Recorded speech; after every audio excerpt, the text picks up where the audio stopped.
ये पूछ रहे हैं जी कि अगर तमन्नाई पैदा नहीं हो सकती और फना नहीं हो सकती तो कायनात को पहली एनर्जी कहाँ से मिली?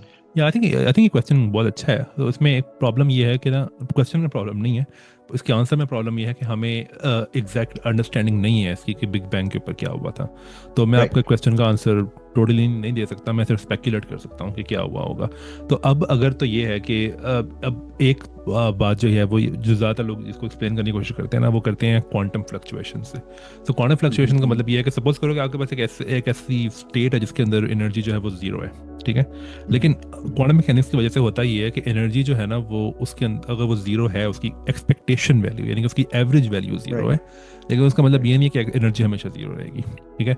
तो एक जो हाइजेनबर्ग अनसर्टेनिटी प्रिंसिपल जो है ना वो हम ज़्यादातर पढ़ते हैं पोजीशन और मोमेंटम के लिए, लेकिन इसका एक और वर्जन भी है, तो कहते हैं एनर्जी टाइम। उसका मतलब ये है कि आप एक छोटे से टाइम के लिए बहुत ज़्यादा एनर्जी जो है वो गेन कर सकते हो, लेकिन आपको जो फौरन वापस भी करना पड़ेगी वो एनर्जी, यानी कि बहुत राइट। छोटे से राइट। टाइम के लिए राइट। आप कर सकते हो, यानी कि छोटे से टाइम के लिए आप एनर्जी कंजर्वेशन वायलेट कर सकते हो, काइंड ऑफ। ये energy time Heisenberg uncertainty relation है। तो इसकी वजह से होता ये है कि अगर आपके पास एक फ्लक्चुएशन हो, क्वांटम फ्लक्चुएशन, जो कि बहुत छोटे से टाइम के लिए आई थी लेकिन उसमें एनर्जी थी, तो वो जो फ्लक्चुएशन है ना वो बड़ी हो गई, because of some processes like inflation.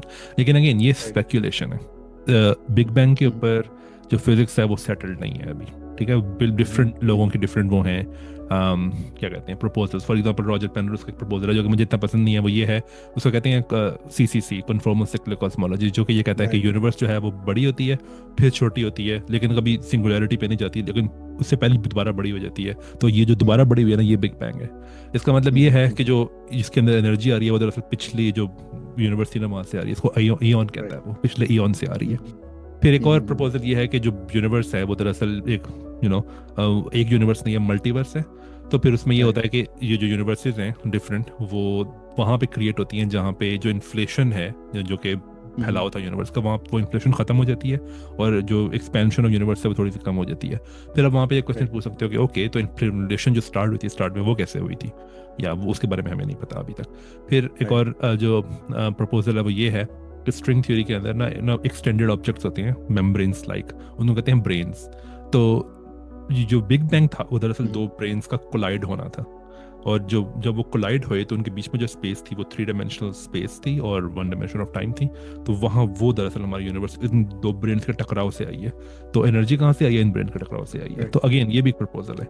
तो मैं आपको इसका डेफिनेट आंसर नहीं दे सकता बिकॉज बिग बैंग के ऊपर फिजिक्स सेटल्ड नहीं है अभी, ये सारी स्पेकुलेशन है। तो या मैं ये यहाँ कहूँ, बस ये है कि ब्रेन से मुराद यहाँ दिमाग नहीं है, ये वो मेम्ब्रेन वाला ब्रेन ये है, राइट। मेम्ब्रेन वाला ब्रेन है, सॉरी, ये ब्रेन वो वाला नहीं है दिमाग वाला राइट। नहीं है। अच्छा, इसमें एक और जो नुक्ता है जो अक्सर लोग उस पर थोड़ा कंफ्यूज होते हैं, वो ये है कि law of conservation of energy, you hmm. No, वो अप्लाई होता है बिग बैंग पे आज खुद या नहीं, या ये कि ये कानून जो है वो सिर्फ कायनात के अंदर एक जो स्टेटिस्टिकल वो है, ऑब्जर्वेशनल कानून है? सो अगर आप क्वांटम मैकेनिक्स, सो क्लासिकल फिजिक्स की अगर आप बात करो ना, अगर आप क्वांटम मैकेनिक्स को ना खातिर में लाओ, तो law of conservation of energy जो है वो क्लासिकल मैकेनिक्स में तो होता है अप्लाई।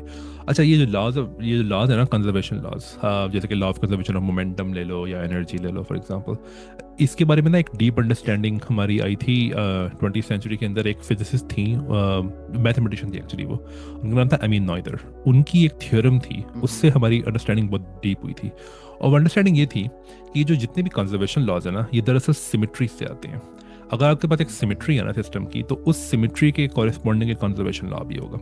तो फॉर एग्जांपल जो law of conservation of momentum है वो इससे आता है कि आपके पास एक डायरेक्शन जो है ना, उसमें आप ट्रांसलेशन कर दो। अगर यानी कि सपोज करो कि मैं इस डायरेक्शन में जाता हूँ और फिजिक्स चेंज नहीं होती, अगर ऐसा है तो आपके पास इस डायरेक्शन का जो मोमेंटम है ना वो कंजर्व रहेगा। तो ये एक सिमेट्री है, इसके कॉरेस्पॉन्डिंग एक कंजर्वेशन लॉ है। तो जो law of conservation of energy है ना, वो दरअसल है टाइम ट्रांसलेशन के लिए, यानी कि कोई एक वक्त एक दूसरे वक्त से डिफरेंट नहीं है।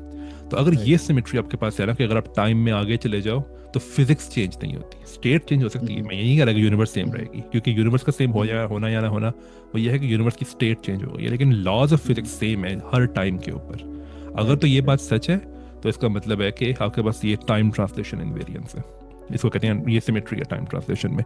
अगर ये सिमेट्री आपके पास है ना, तो आपकी एनर्जी कंजर्व रहेगी। तो एनर्जी कंजर्वेशन यहाँ से आती है क्लासिकल फिजिक्स में। अब अगर तो ये सिमेट्री बिग बैंग के पास भी होती है, जो कि ऐसा लगता है कि नहीं है, राइट? तो फिर ये कंजर्वेशन ना रहना चाहिए वहाँ पे क्लासिकली भी। लेकिन अगर ये सिमेट्री जो है वो वायलेट होती है, जो कि लगता है कि वायलेट हो रही है, बिकॉज बिग बैंग से पीछे जाओ तो उसका कोई मतलब नहीं है, लेकिन बिग बैंग से आगे जाओ तो मतलब है, तो ऐसा लग रहा है कि सिमेट्री वायलेट हो रही है, तो फिर वहाँ पे एनर्जी कंजर्व होने की कोई रीजन नहीं है। क्लासिकल फिजिक्स में भी कह रहा हूँ मैं, क्वांटम फिजिक्स की बात भी नहीं कर रहा मैं अभी। अब अगर मैं क्वांटम फिजिक्स की बात करूँ, तो क्वांटम फिजिक्स में ये है कि जो एनर्जी की एक्सपेक्टेशन वैल्यू है ना, यानी कि जो एवरेज एनर्जी है एक से स्टेट के अंदर, वो चेंज नहीं होगी। लेकिन उसका मतलब ये नहीं है कि फ्लक्चुएशंस नहीं हो सकती एनर्जी के अंदर, ठीक है? इनफैक्ट हमारे पास एक थ्योरम है क्वांटम मैकेनिक्स में, वो ये है कि जो भी इक्वेशंस है ना आपकी क्लासिकल फिजिक्स के अंदर, उनको आप क्वांटम मैकेनिकली भी सही कह सकते हो। बस करना आपने ये है कि जितनी भी क्वांटिटीज है ना, उनको आप रिप्लेस कर दो उनके एवरेज वैल्यू से, ठीक है? इसको कहते हैं अर्नफेस्ट थ्योरम, बाय द वे, ये क्वांटम मैकेनिक्स के अंदर। तो अगर आप ये कहते हो कि जो एनर्जी जो है वो चेंज नहीं हो रही टाइम के साथ क्लासिकल फिजिक्स में, तो अब अगर आप उसको अर्नफेस्ट थ्योरम के तहत क्वांटम मैकेनिक्स में लेकर आओगे, तो आप ये कहोगे कि एक्सपेक्टेशन वैल्यू दरअसल एवरेज का एक दूसरा नाम है, एवरेज वैल्यू ऑफ एनर्जी है ना, वो चेंज नहीं होगी। लेकिन उसका मतलब ये नहीं है कि जो फ्लक्चुएशंस नहीं हो सकती एनर्जी के अंदर, हो सकती है, राइट? और इसमें ट्रांसलेशन सिमेट्री जो है ब्रेक हो या ना हो, ये तब भी हो सकता है, राइट? तो अब अगर बिग बैंग के पास क्या फिर कोई नई फिजिक्स है? अगर तो है तो मैं कुछ नहीं कह सकता उसके ऊपर, लेकिन जो हमारी करंट अंडरस्टैंडिंग है उसमें जो एनर्जी कंजर्वेशन का जो स्टेटस है मैंने आपको बता दिया।